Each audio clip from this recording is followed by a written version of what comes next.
Hello mga kahilas, for today's video magbuhat ta og graham bar sa kung bana diha ng hugas. Karon nagprepare ko og gatas, duha na ni siya ka buok gatas mga kahilas. Paghuman na ni kahilas kay atuan ni siyang i-mix gamit ang mixer. Og karon mga kahilas ato nang gi-mix, so ayo nagkuan na akong bilbil diha mga kahilas. Pasagdi diha.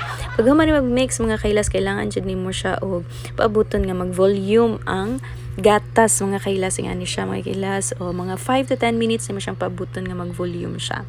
Pag human magkahilas makita nimong difference later, so mauna ni siya. O mauna siya ang atuang volume nga gatas, di ba? Daghan-daghan na siya. Pag human na mga kahilas, nag-prepare ko ana og kaning biscuit sa plastic na container. So diha na to ibutang ato ang gimix na gatas. Pagman mga kahilas, akong gibutangan ng kuan mga kahilas no, kato ang gatas na to. Butangan na to na siya og chocolate biscuit para mahimo na siyang cookies and cream na flavor. Siya. Tulo ka biscuit akong gibutang diha mga kahilas. Paghuman mga kahilas no, ato nang i-mix ang ato ang gatas o gato ang biscuit. Pagkahuman na ito mag-mix na siya taman, iputo na siyang ibutang sa itong i-prepare na biscuit sa isa ka container na ito mga kailas. So tilukon gini mo siya kay mga kailas, kay sayang kay nga gatas mga kailas, makadungag pa na og lami sa graham bar. Charis. Pag kana mga kailas, pag human na mga kailas, pag matilok na nimo siya, imo siyang i-level ang gatas ana siya mga kailas. I-level nimo siya. Pag human nimo siya level mga kahilas, ana siya butanganan nimo dayon og biscuit ana sa ibabaw pag human og level ana.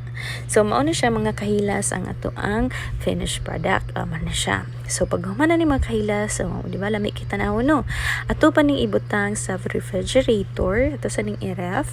Atong paabuton nga mugahi siya mga kahilas para ato ang sliceon. So while waiting mga kahilas, ako ang anak mga sigig saya to ara. Mailhan na gyud ning dancer mga kahilas no. So maabot ang panahon nga mudaga na ni mulayas ni mo adto og diskuhan.